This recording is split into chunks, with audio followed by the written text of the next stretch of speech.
Bueno, hola nuevamente. En esta segunda parte de la sesión de diabetes mellitus vamos a seguir con las características de diabetes mellitus. En este diapositivo nos habíamos quedado. Y bueno, ¿cuál es la aproximación clínica que uno tiene que hacer a un cuadro como este? Bueno, primero que nada, la historia, y ahí es muy importante preguntar por los antecedentes mórbidos y tratamiento, si han habido, si antes se había diagnosticado a la persona o no. Síntomas, los síntomas clásicos de esta enfermedad son poliuria, polidipsia, baja de peso y visión borrosa, y por las comorbilidades, especialmente si el paciente es hipertenso o tiene dislipidemia o tiene una enfermedad renal, etc. En el examen físico es importante medir peso y talla, y este examen físico, una vez que el paciente sea diagnosticado con diabetes mellitus, repetirlo anualmente. La presión arterial es muy importante. Hay que tener en cuenta aquí que una presión de 140-80 superior a esa cifra se considera hipertensión arterial en diabéticos y no se considera hipertensión arterial en no diabéticos. Hay que hacer un examen cuidadoso de los pies y de los pulsos periféricos para poder determinar si en el momento del diagnóstico la persona ya tiene, por ejemplo, una complicación macrovascular. Exámenes dentales importantes para prevenir infecciones, y ver y desfocar a las personas de situaciones que podrían presentarle complicaciones más adelante. Y el fondo de ojo. El fondo de ojo es muy importante también para poder determinar si hay alguna alteración microvascular. Y en el laboratorio, bueno, lo primero es determinar si el paciente reúne los criterios diagnósticos de diabetes mellitus, es decir, una glicemia en ayuna de 126 miligramos por decilitro o más, o una alteración de 200 miligramos, de un nivel de glicemia de 200 miligramos en la tolerancia a la glucosa a las 2 horas, o una hemoglobina glicosilada alta. Es muy importante, y quiero recalcarlo, en el momento del diagnóstico, pedir una muestra de microalbuminuria. En general, la microalbuminuria no se informa en forma rutinaria en el examen de orina, hay que pedirla en forma especial, porque si el paciente tiene microalbuminuria, significa que ya tiene una lesión renal, y por lo tanto hay que iniciar un tratamiento más agresivo para frenar el avance de esa enfermedad renal. Hay que medir lípidos sanguíneos y triglicéridos porque la diabetes mellitus se acompaña de alteración de estos lípidos sanguíneos. Pruebas tiroideas también son importantes para descartar un hipotiroidismo o alguna cosa, o alguna otra patología tiroidea.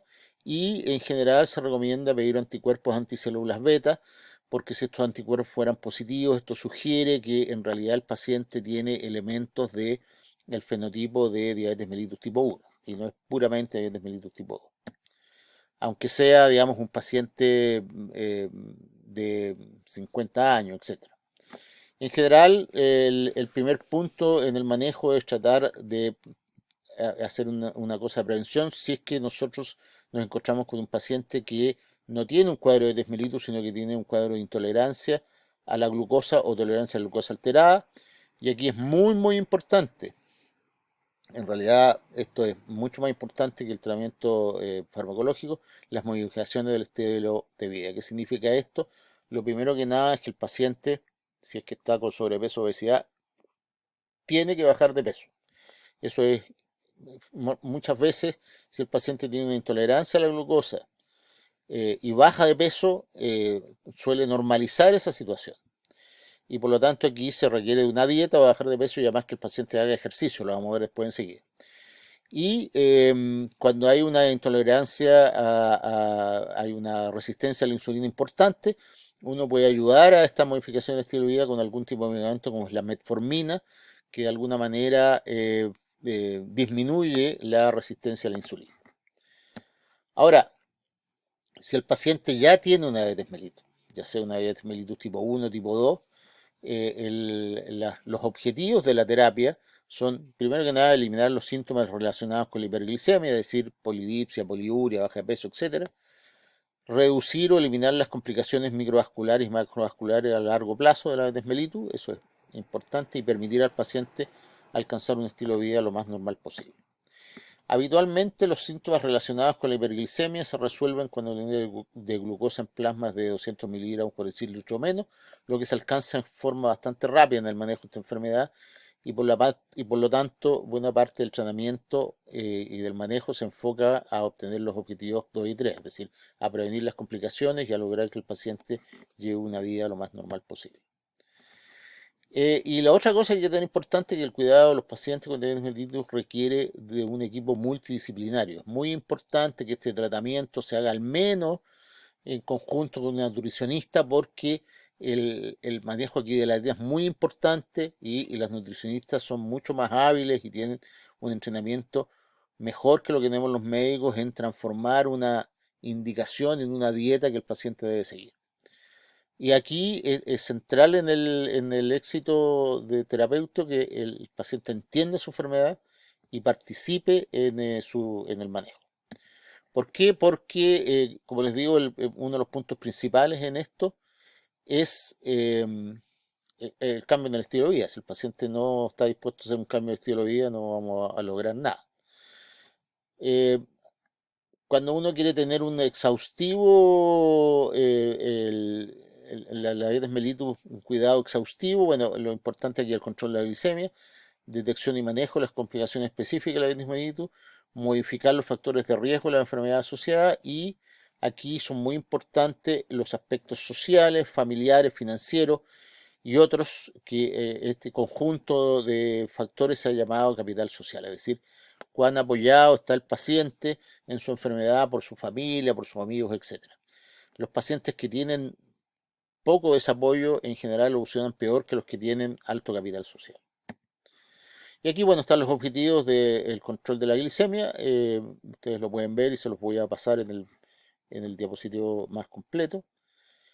Y aquí quiero resaltar algo que aquí el control de la presión arterial, los pacientes con diabetes mellitus deben tener una presión arterial inferior a 130/80. No es el objetivo que uno busca normalmente en los pacientes que no tienen diabetes mellitus, aunque el objetivo es tener presión arterial bajo 140/90, pero aquí es más estricto justamente porque la combinación de diabetes mellitus y hipertensión arterial es muy mala para las arterias.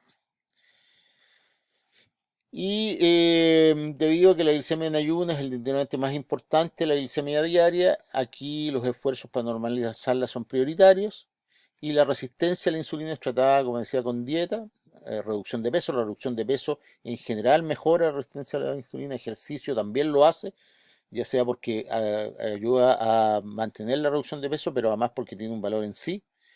Y si es necesario, si la reducción de peso y el ejercicio no funcionaran, se puede uno requerir medicamentos, que decía en general el que está indicado es la metformina. La secreción disminuida se maneja con medidas farmacológicas, comenta la secreción endógena de insulina, esos son los hipoglucemiantes orales, o entregan insulina en forma exógena, y eso es cuando se manejan con insulina.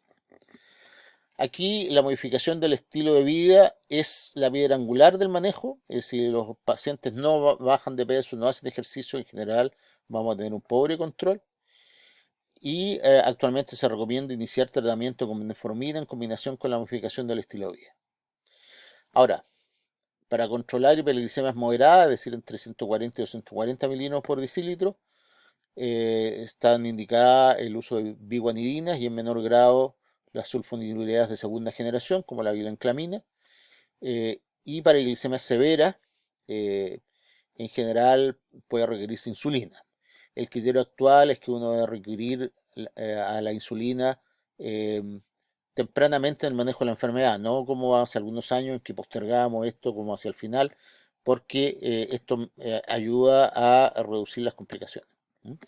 Ahora, hay una cantidad de nuevos medicamentos que ayudan al control de la glicemia y a disminuir la resistencia a la insulina, que son los que están acá. Algunos como la dipeptil del grupo de las dipeptil peptidasas 4, como por ejemplo la vildagliptina, es un medicamento que tiene la misma efectividad que la glibenclamida, pero que no produce hipoglicemia, lo cual es muy importante, como ver después las complicaciones agudas de esta enfermedad. Y la modificación del estilo de vida, bueno, la disminución de peso, lo hemos dicho ya varias veces, es muy importante. Para esto se requiere una dieta que sea baja en calorías, baja en grasa saturada, liberal en carbohidratos complejos y con contenido aumentado de fibra. y la dieta mediterránea puede ser una buena elección. Aquí es muy importante apoyarse y tratar en conjunto con una nutricionista esta enfermedad. El ejercicio tiene que también ir acompañando a la dieta. ¿Por qué? Porque el ejercicio ayuda a mantener la baja de peso, pero sus beneficios se extienden más allá de la baja de peso, tiene un valor en sí mismo. Y las pacientes deben realizar ejercicio aeróbico, 150 minutos por semana de ejercicio aeróbico de moderada intensidad o 75 minutos de actividad aeróbica vigorosa, y junto con 2 o 3 días por semana de actividad de ejercicio muscular. Y un punto muy importante aquí es que los pacientes deben dejar de fumar. El tabaquismo junto con la diabetes mellitus y la hipertensión arterial destruyen las arterias. Ahora, les puse esta diapositiva porque ustedes pueden ver que en realidad esta es una enfermedad de muy difícil manejo. Estas son las cifras, el porcentaje de pacientes que, conociendo su enfermedad y estando en tratamiento, logran tener su enfermedad controlada, es decir, con niveles de glicemia normales o casi normales. Ustedes pueden ver que solo el 36,2% de los hombres y el 36,8% de las mujeres tienen su enfermedad controlada. El manejo de la diabetes mellitus representa un desafío muy importante porque cuesta mucho llevar esto al control. Así que bueno, para terminar, dos palabras acerca de diabetes mellitus tipo 1. Habitualmente el inicio es antes de los 30 años, pero puede iniciarse a edades mayores. Esta es una enfermedad que cursa con deficiencia completa o casi completa de insulina, y los sujetos habitualmente son normopeso, incluso delgados, no son sobrepeso obesos como los diabetes mellitus tipo 2. En general se presentan con poliuria, polidipsia y polifagia. Es una enfermedad que rápidamente progresa a la necesidad de insulina y puede debutar con cuadros agudos como la ketoacidosis diabética o el coma hiperosmolar. Requiere tratamiento con insulina desde el principio. Aquí la insulina es para mantener la vida, digamos, y en general la diabetes mellitus debe ser manejada por especialistas, es decir, aquí debe ser manejada por el endocrinólogo, al menos en conjunto con él. ¿Mm? Así que bueno, esta es la bibliografía que yo les quería presentar. Ahí tienen ustedes algunas de las eh, eh, referencias bibliográficas. Y bueno, eso es lo que les quería mostrar en esta sesión de diabetes mellitus. Gracias.